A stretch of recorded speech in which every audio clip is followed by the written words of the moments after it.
Oh boy, how times have completely changed. Walking into a grocery store in 2019 felt normal. Today, it feels like a financial gut punch every single time. Inflation isn't under control and costs keep climbing. And there's this quiet, creeping question sitting in the back of all of our minds. Will I have enough by the time I hit 65 for retirement? You think the housing market's tough? Try retiring in it. Let's talk about a generation that will face a crisis if they don't start preparing today. And that happens to be the millennials. And it's not just their problem. It affects their parents, it affects the real estate market, and yes, it affects you too.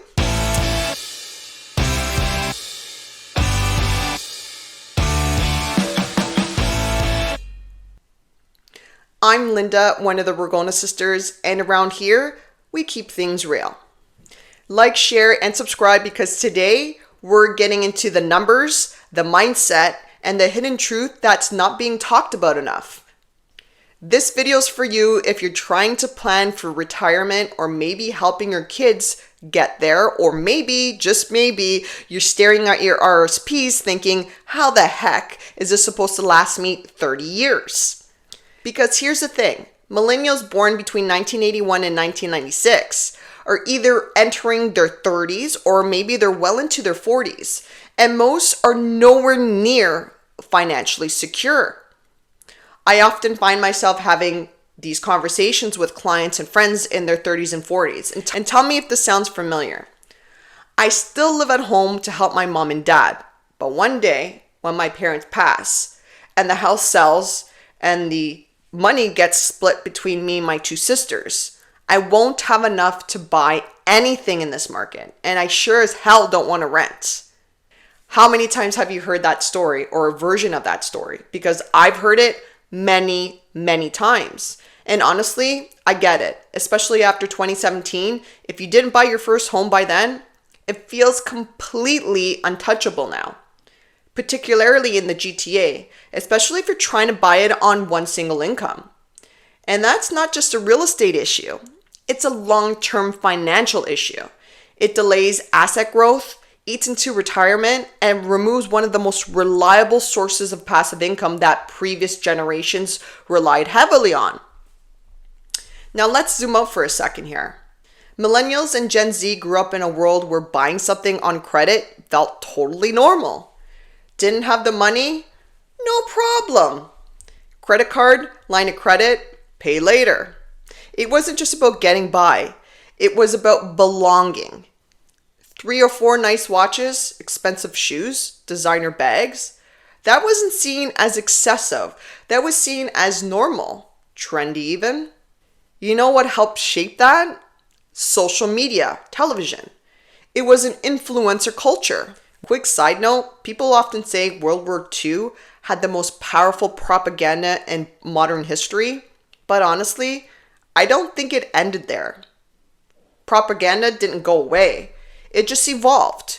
Today, it wears designer labels, it scrolls through your feed, and it sells you a lifestyle, whether you can afford it or not. And it also sells you a mindset, but that's another video. Anyway, back to the topic at hand.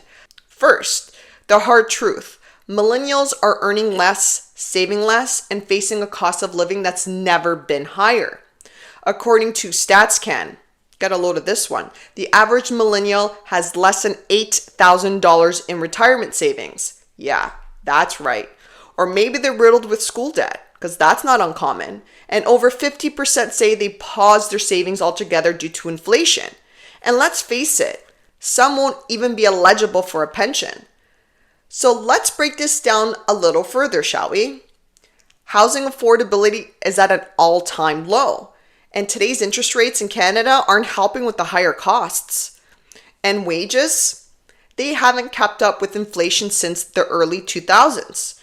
So you got a generation dealing with record student debt, 6 and even 7-figure home prices, and a significant grocery inflation. But we still expect them to retire at 65? That math doesn't add up. Here are some more stats for you. According to StatsCan, in the 1970s, nearly half of Canadians working had defined benefit pensions. Today, less than 1 in 3 working Canadians have access to that kind of pension.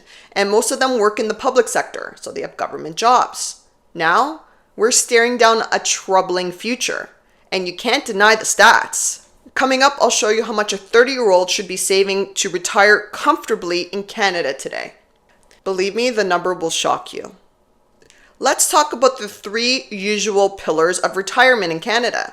Number 1, government pensions, CPP and OAS. Number 2, personal savings and RRSPs. Number 3, real estate or income-producing assets. Now hang on. This part's important. CPP maxes out at around $14.33 a month if you start at 65. Some of you probably thinking that's nothing, but I'll get into that a little later on. But you can only get the max if you contributed steadily in your whole career. And let's just expand on this for millennials. They may get gig work, employment gaps, so they're more than likely to receive far less than that max amount. And one thing about OAS that people don't realize is that if you make too much or your income's too high, there's a clawback.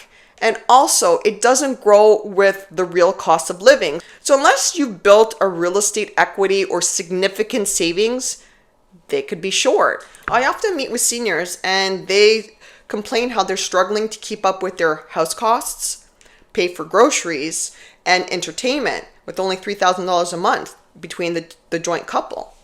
That's the retirement crisis we have today. But here's the problem. It's only getting more challenging.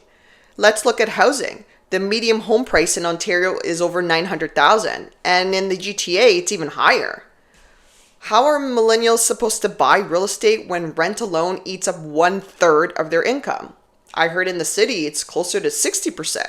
If they don't buy their first home in the GTA with a significant down payment, they're not building passive income.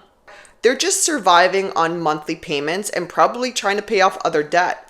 That's a major shift from previous generations, where real estate created security, cash flow, and may I add, prices were affordable on a single income. Sometimes real estate offered retirement through real estate capital. Now, these generations need help with the down payment, and they might be planning to move back with mom and dad, and they may not even realize how far behind they actually are. If you're nearing retirement yourself, you're probably wondering, am I saving for more than one retirement now to cover my kids? And let's be clear, not everyone is fortunate to gain an inheritance. I often think to myself that if nothing is left to these kids today, will they ever own anything down the road? It's a legit question. It's a legit concern. Let me show you how much you need to retire in today's world. Don't forget, from 2020 onward, we've been living in what many experts call a rolling economic downturn. Job security, investor confidence, even housing stability. It's all been shaken. And now the part that you guys have all been waiting for. A recent 2025 BMO study found that most people expect about $1,540,000 in order to retire. Other surveys actually had around $2 million by the age of 65, and that's with assuming your debt has been paid off. Many are naturally worried about affording retirement. Inflation and living costs make it harder to save, with more than 3/4 of Canadians worrying about running out of money, and 63% saying inflation is holding them down. And later I'll break down how millennials can still retire comfortably, only if they start doing this one simple thing. So what can be done? Let's flip this from fear to action. Number 1, let's say at 30, you start investing $500 a month in a balanced portfolio, earning about 5% compounded annually. By 65, that's over $650,000. This example assumes a 5% annual return. Markets go up and down, and this calculation also doesn't include inflation, taxes, or investment fees, which can significantly impact your actual savings. So if you're investing, make sure you review your plan regularly, stay informed, and don't just set it up and forget about it. And if you're not comfortable doing it on your own, definitely talk to a financial advisor. Compound interest can be a very lucrative option. Number 2, open up a TFSA and an RRSP, or you can use both. One gives you tax-free growth, the other tax-deferred contributions. Number 3, use real estate as a long-term hedge. Buy smart, not big. In today's housing conditions, housing can look different, so we need to look at housing ownership in a very different way. This is what we call house hacking. Maybe it's co-owning a house with a sibling, or hang on, this one's gaining popularity. Find a cheap rental option to live in and buy an investment property that you rent out for rental income.